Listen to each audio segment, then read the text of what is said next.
Hello all, welcome to everyone. ఈరోజు నీట్కి సంబంధించిన qualified list అనేది తెలంగాణలోని హెల్త్ యూనివర్సిటీ అయిన కాళోజీ నారాయణరావు హెల్త్ యూనివర్సిటీ వాళ్ళు రిలీజ్ చేయడం జరిగింది. అయితే ఈ లిస్ట్ అనేది as per NEET all India rank ప్రకారం ఉంటుంది. దీన్ని మెరిట్ లిస్ట్ అని అనకూడదు. మెరిట్ లిస్ట్ అనేది ఆఫ్టర్ డాక్యుమెంట్ సబ్మిషన్ తర్వాత వాళ్ళు మళ్ళీ రిలీజ్ చేస్తారు.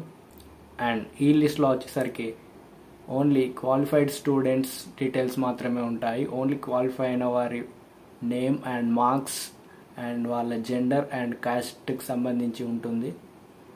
డాక్యుమెంట్ సబ్మిషన్ అయిన తర్వాత యాజ్ పర్ రిజర్వేషన్స్ బేస్డ్గా స్టేట్ ర్యాంక్ అనేది రిలీజ్ చేస్తారు. దీన్ని జస్ట్ క్వాలిఫైడ్ లిస్ట్గా మనం చెప్పుకోవచ్చు. మెరిట్ లిస్ట్ అనేది రిజర్వేషన్ ఇంకా పీడబ్ల్యూడి వీటి బేస్డ్గా ఉంటుంది.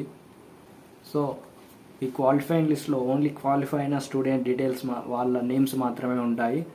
అందులో క్వాలిఫైయింగ్ మార్క్స్ వచ్చేసి ఓసీ లేదా ఈడబ్ల్యూఎస్ వాళ్ళకి 162 అండ్ ఓసీ పీడబ్ల్యూడి వాళ్ళకి 144 అండ్ బీసీ ఎస్సీ ఎస్టీ వాళ్ళకి 127. ఈ కేటగిరీలో ఈ మార్క్స్ మరియు ఈ మార్క్స్ కంటే ఎక్కువ ఉన్న వారి డీటెయిల్స్ నేమ్స్ మాత్రమే ఇందులో ఉంటాయి. ఇందులో క్వాలిఫై కానీ ఆస్పిరెంట్స్ నేమ్స్ అనేవి ఉండవు.